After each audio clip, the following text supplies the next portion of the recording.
Až pokrývaň vysoký, nie do kraja krásnejšieho, ako je kraj slovenský. Nie do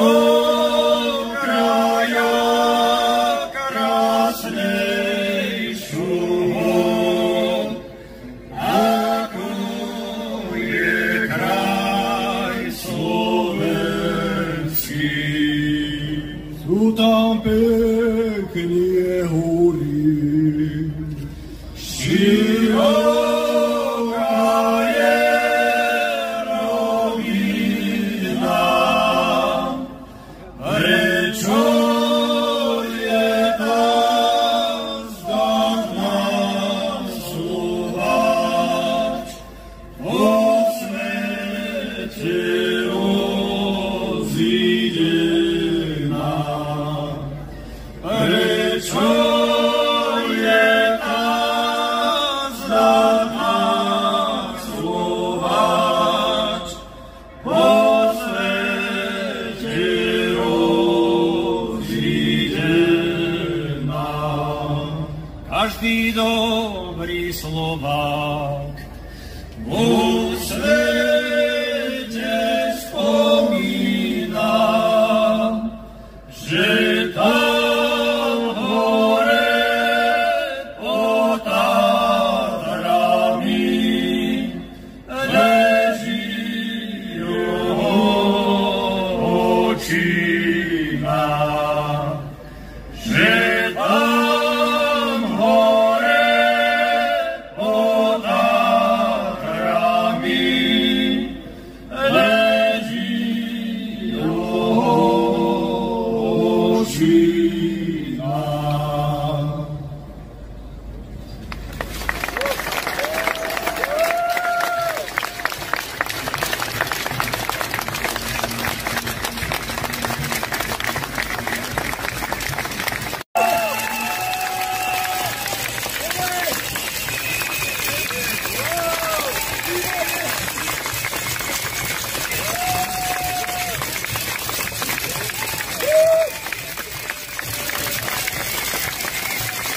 Slovensko je Európa! Slovensko je Európa!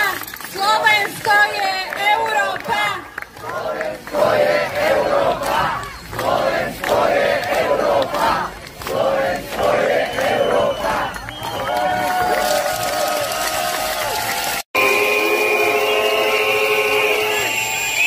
A podpredseda Smeru, Luboš, v kuluároch tiež známy ako ruská handra, sa v stredu stretol, počúvajte s kým, so šéfom ruskej zahraničnej rozviedky Sergejom Naryškinom.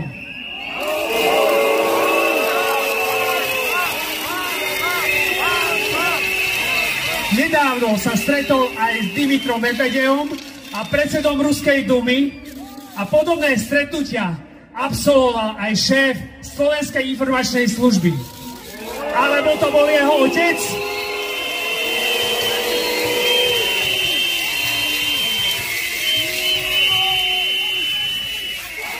Títo páni bez strachu pred naším hnevom už roky kúsok po kúsku predávajú Slovensko ruskej horde a vyvolajú tú diplomáciu na 4 svetové strany.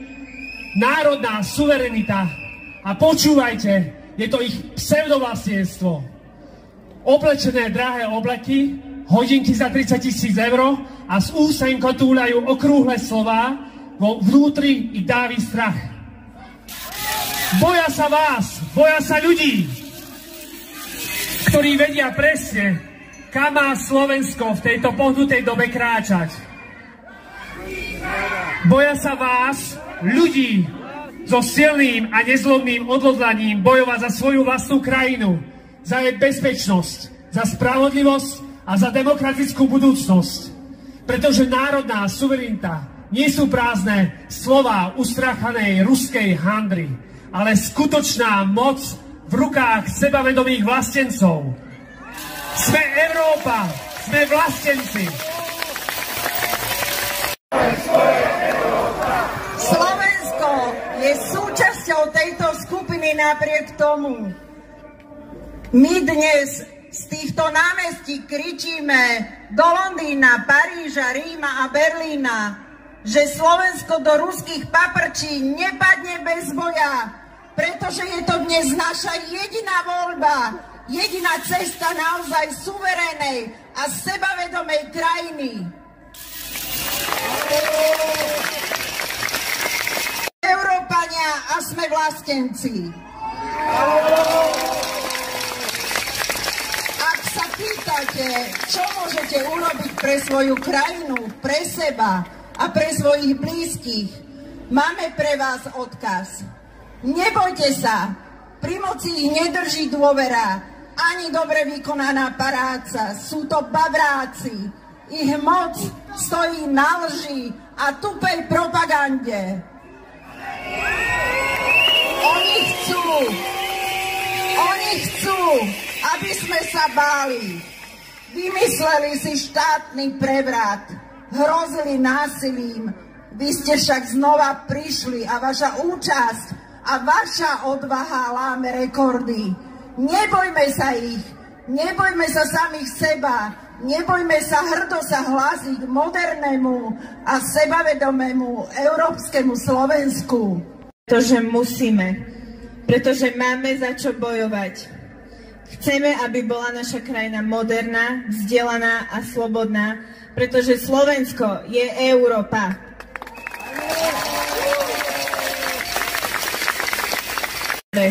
Ale zlo sa neskrie za žiadnu falošnú masku. Teraz je rad na nás, aby sme prebrali štafetu po našich rodičoch a rovnako sa tomuto zlu postavili. Preto vám odkazujeme, že nie sme ticho a nebudeme ticho. Slová Roberta Fica nás nezastrašia. Jeho verbálne útoky len dokazujú, že sa nás bojí. Bojí sa mladých ľudí, ktorí sa neboja vyjadriť svoj názor. Bojí sa, že sa nevzdáme. A má pravdu. Nevzdáme sa.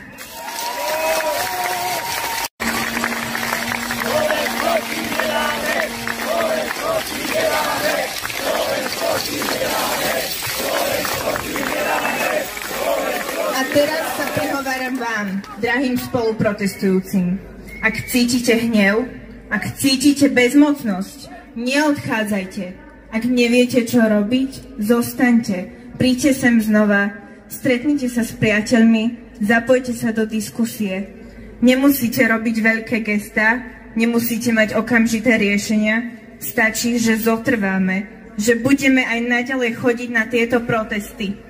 Každý jeden z nás je súčasťou tejto zmeny. Vydržme. Ďakujeme, že ste tu. Ďakujeme, že bojujete. Spoločne vytrváme. Sme v tom spolu.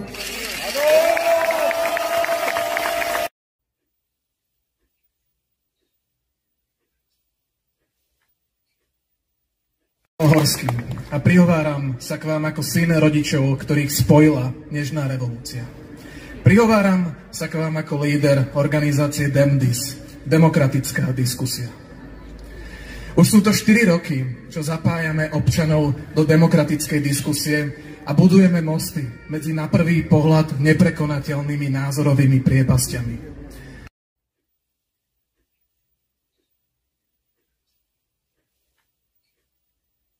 Vzácneho hostia z Čiech, scenáristu, režiséra, vysokoškolského učiteľa a nezávislého senátora z Brna, Břetislava Rychlíka.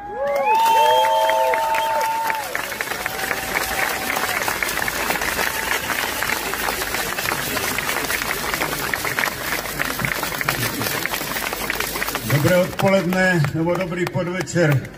Svobodní slovenští občané, ahoj. Dobrý podvečer, Evropané. Když jsem si ráno v Praze bral toto tričko, vůbec jsem si neuvědomil, že je to 175 let, kdy se narodil můj krajan, moravský Slovák jako já, Tomáš Garrigue Masaryk. To tričko je zajímavé ze dvou věcí.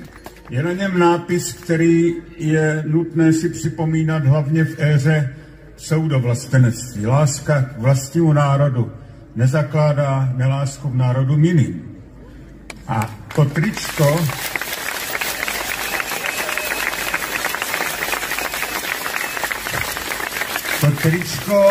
jsem dostal v Cedar Rapids, USA, kde je Národní česká a slovenská knihovna a muzeum. A v roce 1996 ji otvírala trojice politiků. Slovenský prezident Michal Kováč, český prezident Václav Havel a americký prezident Bill Clinton.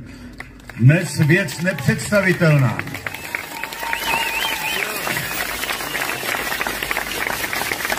A říkám si, co se od té doby s námi stalo. Co se stalo od listopadu 89, že vy musíte chodit na náměstí. Nás to možná čeká, protože váš rodák vyhrožuje, že udělá u nás po volbách slovenské pořádky.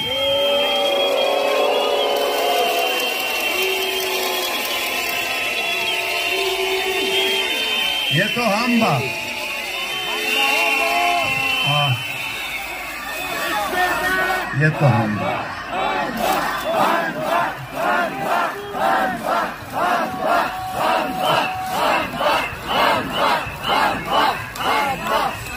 A proč by vůbec někdo měl s občany dělat nějaké pořádky? Co si to dovolují? Já vůbec nechápu, co to je za drzost, že politici takto malých zemí, takto malých národů uvažují o tom, že by vůbec odešli z Evropské unie.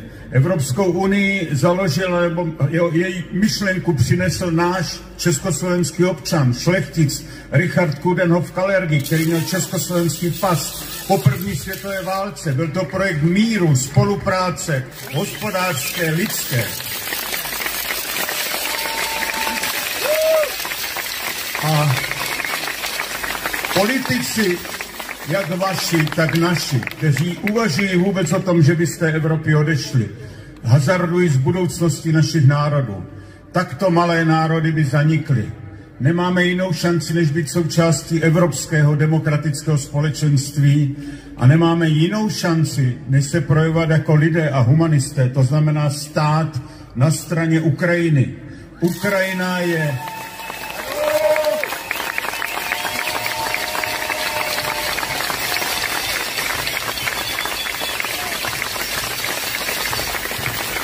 Ukrajina je lakmusovým papírkem našeho lidství. Ukrajina je lakmusovým papírkem taky síly demokracie v tomto světě, když máme dojem, že je to takový Mordor, který se teď snáší na nás. Ale není to tak. Vy jste důkazem toho, že lidé, kteří mají lásku ke svobodě a k demokracii, jsou silnější než ti, kteří vás chtějí zavlézt do těch tenat. Já vám za to děkuji, já vám děkuji za tu vaši lásku, že chodíte vytrvale na ta náměstí. Odčiňujete taky hanbu, kterou někteří vaši politici páchají v Evropě. Odčiňujete taky hanbu, která dopadá i na nás.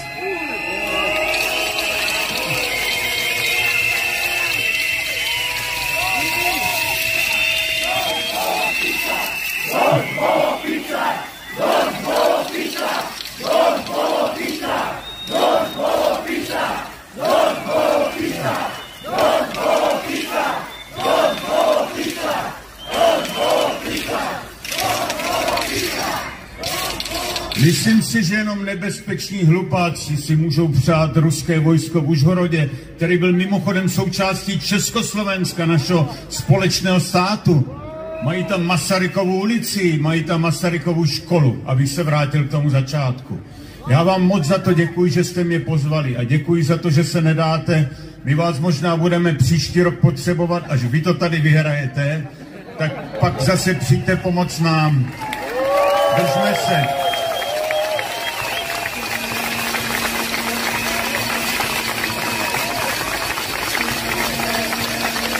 dobra a láska vyhraje nad lží a nenávistí. Děkuji.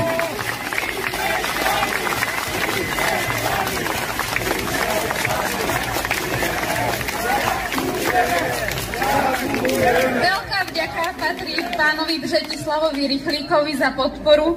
Vážime si, že stojíte pri nás v týchto ťažkých časoch.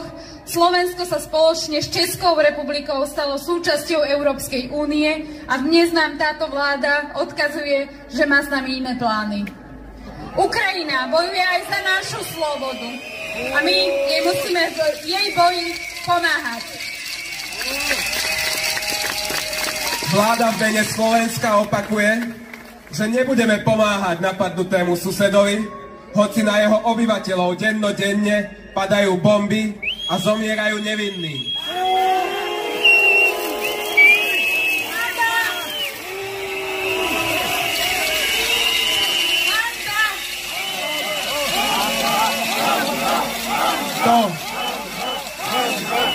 To, že vláda chce posielať zbrane len za peniaze, znamená, že z nás robí obchodníkov s pomocou, čo zďaleka nezodpovedá pravde.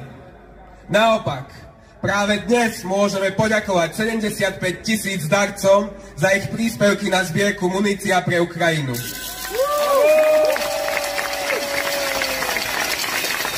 Zbierka vďaka vám pred pár dňami prekročila sumu 5 miliónov eur.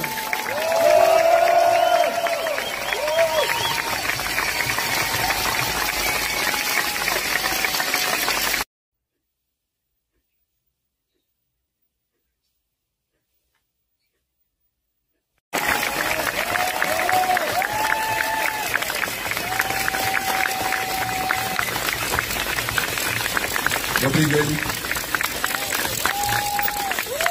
Nie som politológ, som človek, ktorý tu žije a chce žiť, ale je to už 18 mesiacov, čo sa spojila arogancia, klamstvo a hlúposť a vládnu Slovensku. Je to už rok a pol, čo vláda nenávidí veľkú časť svojich občanov a šikanuje ich, zdiera a uráža, pretože si myslí, že môže.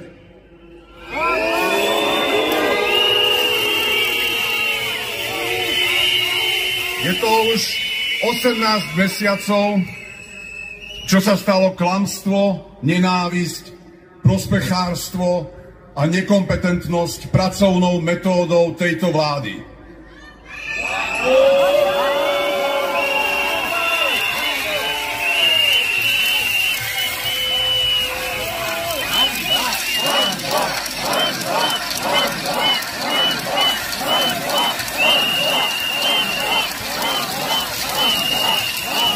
Za svoju činnosť si zaslúžia opovrhnutie, pretože otrávili túto spoločnosť, rozhádali rodiny, pretože nie sú schopní tvoriť, ale sa len pomstiť, ničiť a kradnúť.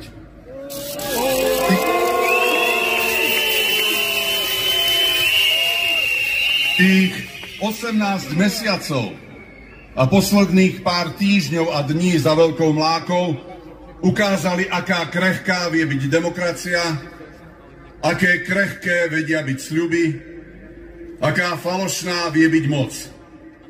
Solženici napísal: neobmedzená moc v rukách obmedzených ľudí vždy vedie ku krutosti. Niekedy už možno máme pocit, že to stráca všetko zmysel. Už sme unavení, potrebujeme, aby sa stalo niečo výnimočné, nejaké svetlo v tme, potrebujeme nádej. Pozrite sa okolo seba. My sme nádej. Každý jeden človek na tomto námestí, každý jeden človek, ktorý stojí na námestiach a uliciach iných miest, ale aj tí, čo neprišli, ale sú za zachovanie demokracie v našej spoločnosti, zachovanie slobody a spravodlivosti, zachovanie nášho nespochybniteľného miesta v Európskej únii a NATO. My sme tí, ktorí bránia svojim postojom tieto princípy. Nie je to minister obrany, ktorý by nechal našu krajinu obsadiť nepriateľom a čakal by, kým sa sám rozhodne odísť.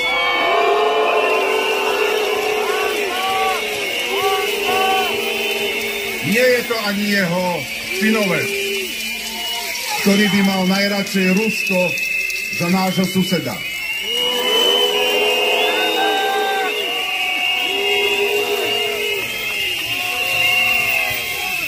Existujú pre nás dve možnosti. Neurobiť nič a mlčky sa prizerať, ako sa arogancia, klamstvo a hlúposť snažia nastoliť autokraciu a odrezať nás od demokraticky zmýšľajúceho sveta, alebo využiť svoje právo a verejne vyjadriť svoj nesúhlas s tým, aké kroky robí táto vláda.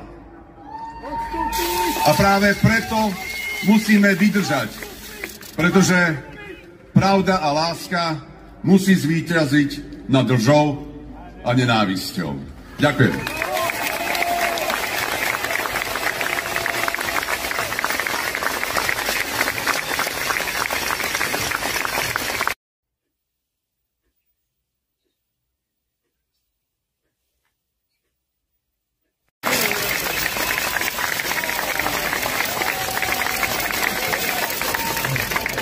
Sláva Ukrajine! Prednášam študentom. Vy nie ste študenti, vy ste občania, mám trošku trému a neviem, ako to uchopiť.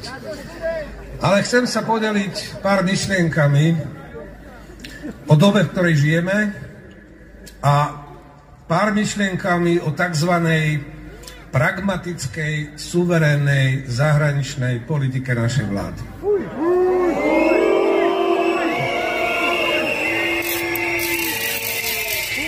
Možno si to ešte neuvedomujeme úplne všetci, ale skutočne žijeme v prelomovom čase.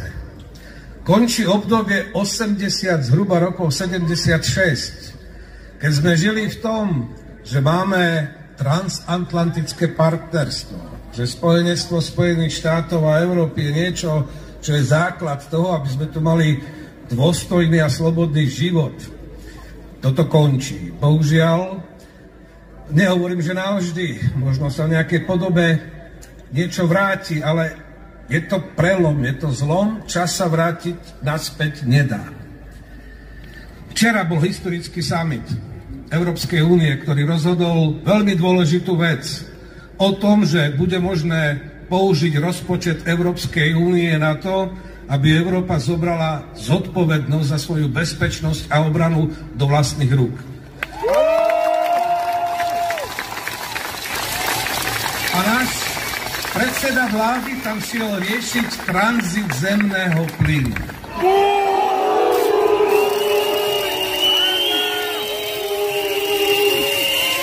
On riešiť, lebože prichádza ten zlý Zelenský, ak ho mám interpretovať, rieši kšefty, to máte pravdu, absolútne súhlasím. Je mu ľúto, že nemáme príjmy z tranzitu. Ale prečo ho nemáme? Pretože Putin začal vojnu proti Ukrajine. A pretože Nemci, Francúzi, Taliani, ostatní si ten plyn nekupujú. Prečo nezobere Nemcov, Francúzov, Talianov za ručky a nejde do Kieva a do Moskvy riešiť tento problém? Prečo uráža ukrajinského prezidenta a ten dobrý Putin v noci, keď sa on vrácal z toho summitu, znovu, asi sledujete tie informácie, znovu masový útok cielený na plynárenskú infraštruktúru Ukrajiny.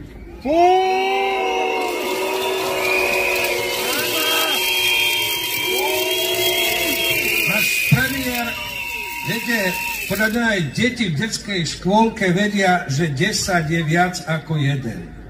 Hej? On nevie, lebo on ide riešiť 140 miliónov eur, o čo bude podľa SPP drahší nákup iného plynu, ako nakúpime od iných dodávateľov a dovezieme inými cestami. Na strane druhej Národná banka Slovenska hovorí, že len to, že sme súčasťou jednotného trhu, generuje ročne 20 miliárd eur. Čo je viac? 140 miliónov eur alebo 20 miliónov eur. Kto nám ich kompenzuje? Čína? Baterkáreň v Šuranoch 1,3 miliardy eur na niekoľko rokov. Trump tu bude investovať. Putin? Je to absolútne choré. To je pragmatizmus zahraničnej politiky našej vlády. Pár slov k tomu, čo on hovorí, že suverénna zahraničná politika. On môže búchať pesťou po stole v Európskej únii, kde ho počúvajú aj Nemci, Francúzi, ďalší. Smejú, to je jedno, ale môže búchať po stole, skutočne robiť suverénnu politiku, lebo Európska únia je nastavená tak, že 400-tisícová Malta má v rade jeden hlas, 80 miliónové Nemecko, aj 5 miliónové Slovensko, tiež jeden hlas. Máme tu takéto pravidlá, preto tu máme takýto projekt. Ale jeho suverénna politika nás vedie kam? Do vazalstva a do sveta, ktorý bude vyzerať tak asi ako jeho účasť na tej konferencii konzervátorov, teda konzervatívnych politikov, ktorá bola Spojených štátov amerických, kde Trump si nenašiel ani minútku, aby sa s ním pozdravil. On sa s ním chcel veľmi vyfotiť. Nič. Čiže takto sa budeme pchať Trumpovi a Putinovi s prepáčením. Viete kam? Toto je suverénna zahraničná politika. A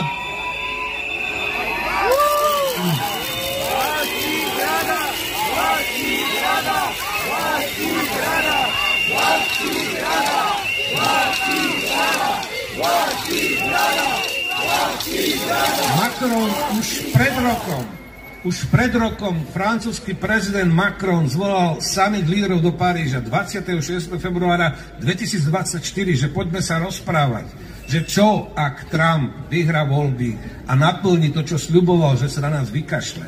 Čo budeme robiť? Poďme sa o tom baviť. To bol presne ten summit, čo on zverejnil, dostal pozvánku posledný krát. Odvtedy ho nepozývajú. Zverejnil obsah dôverných rokovaní, povedal, že on na vojnové štáby chodiť nebude, že on je proste proti.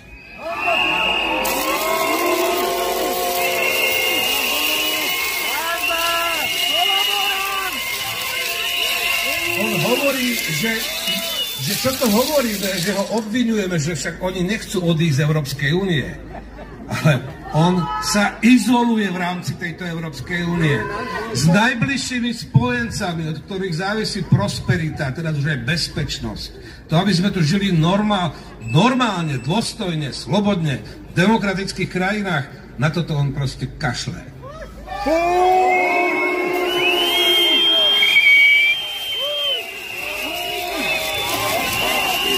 Dalo by sa o tom ešte dlho a veľa hovoriť, ale dovolte, aby som svoj príhovor k vám dnes zakončil tak, ako už asi tretíkrát vystupujem na mítingu na podporu Ukrajiny, odkedy začala táto vojna a nemôžem si pomôcť, ale najlepšie moje pocity, vnímanie tej vojny, toho všetkoho vyjadruje výrok, síce vulgárny, za čo sa dopredu ospravedlňujem, jedného ukrajinského vojaka, ktorý to povedal ešte na začiatku vojny. Ruský vojenný krábeľ ide na chuj. Všetci tí, ktorí vedome alebo nevedome podporujú ruskú agresiu, choďte za ruskou vojnovou loďou.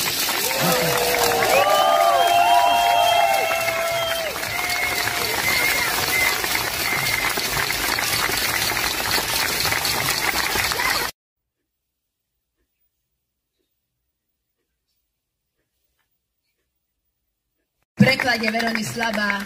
Nie som politik, nepatrím k žiadnej strane. Patrím k vám, k ľudu, patrím k Slovensku a patrím k Európe. Ale táto krajina aj tak ma odjak živa vyplúva, lebo nie som slovenská a iba slovenská. Tak pozrite sa mi do očí.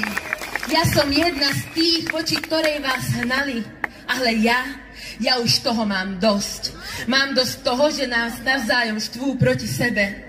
Mám dosť toho, že len preto, lebo som Maďarka, hneď ma považujú za fanúšika autokratického systému. Že nás obvinujú za to, že sa niektorí politici dostali k moci.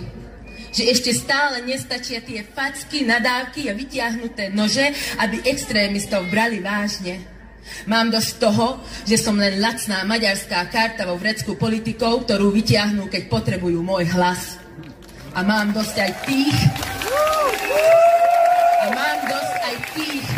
ktorí by mali hovoriť za nás, ale ich jazyky plujú ruskú propagandu. Hovoria, že si ma najali, že som zmanipulovaná, že vraj ani neviem, kvôli čomu som tu. Tak si to vyjasníme. Ja nie som nikoho výstavný Maďar. Panáčik bez vlastných myšlienok, ktorému treba platiť, aby rozpoznala obeť od agresora. Ja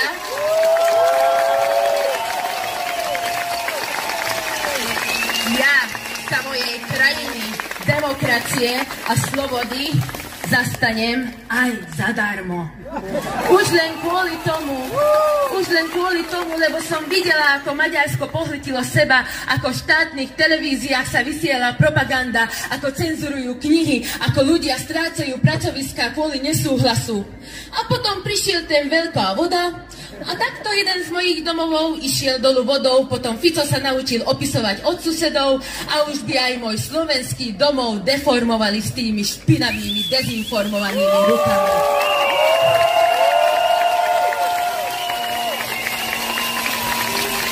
A pritom na chrbát nám kreslia nové terče slovami. To im ide, ale starať sa o ľudí to nie. Však naše problémy vyriešia konšpiračné teórie.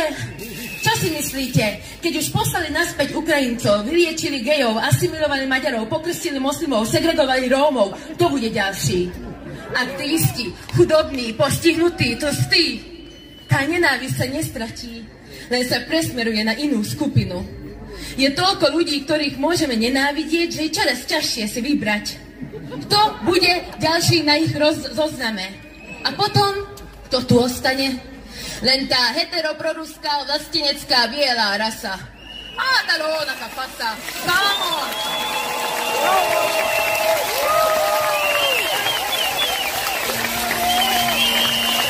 Kámo, môž mondou, hoď to nám dopadne dobre.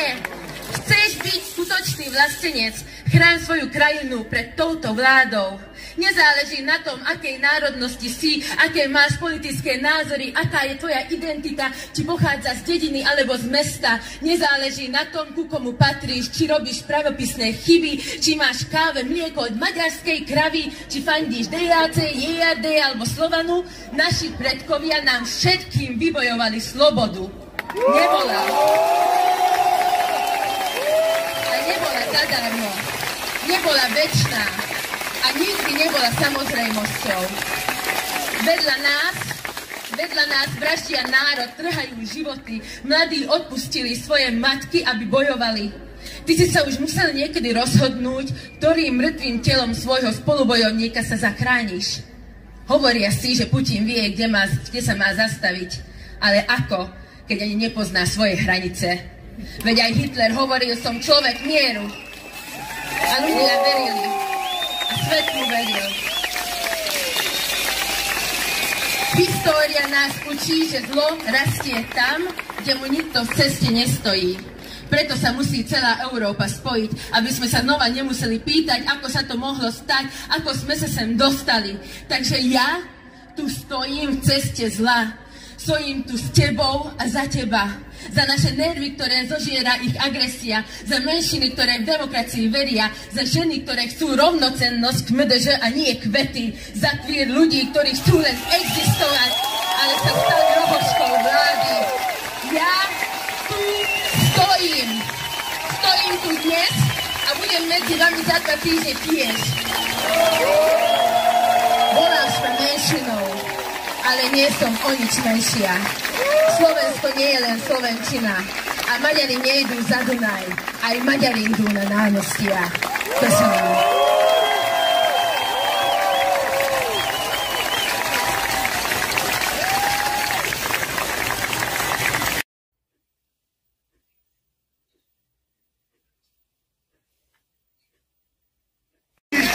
Budíte!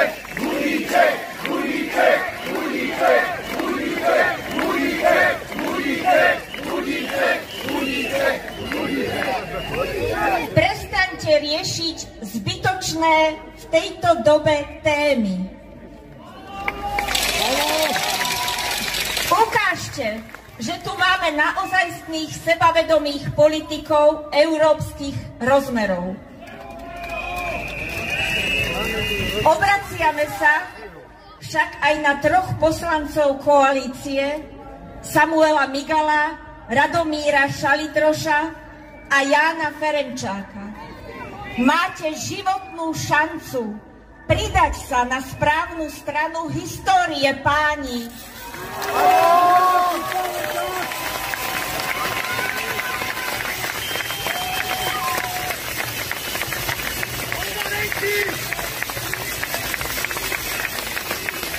Už vieme, že nestačí poukazovať na neschopnosť Roberta Fica. My, proeurópski Slováci a Slovenky, vás vyzývame. Využite všetky politické, demokratické prostriedky na ukončenie Ficovej proruskej vlády rozvratu.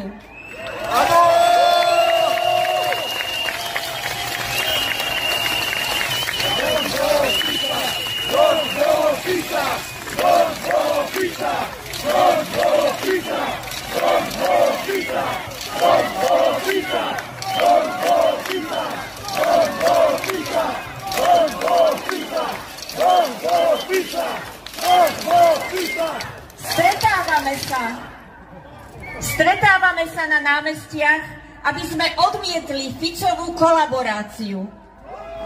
Odmietnite ju aj vy. Áno. To je prejav vlastenectva.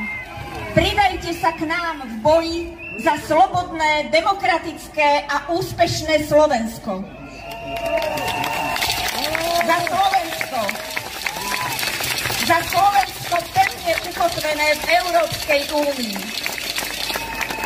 Nedovoľme uniesť našu vlast do ruského sveta.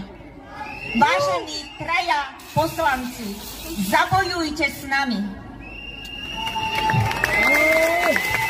História si bude pamätať, ako ste sa zachovali. Vaše deti, vaše vnúčatá sa vás raz budú pýtať, čo ste robili, keď Fico unášal Slovensko. Ako im chcete odpovedať? Robte politiku, ktorá zastaví Roberta Fica. My dnes už vieme, čo znamená byť Európanom. Slovensko je a zostane Európa. S vami alebo bez vás.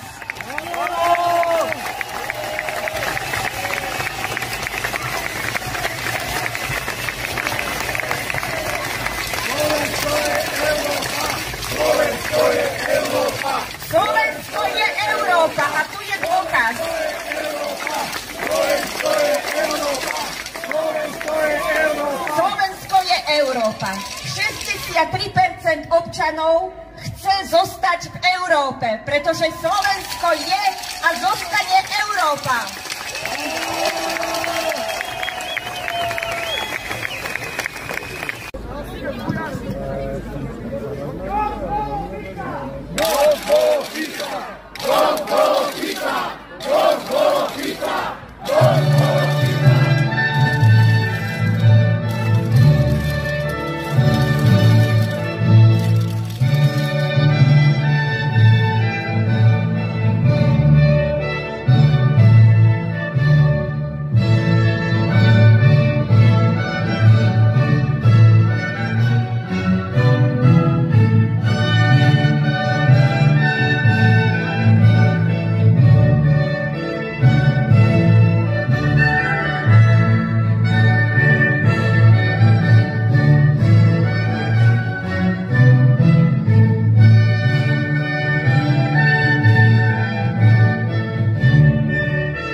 demokracii.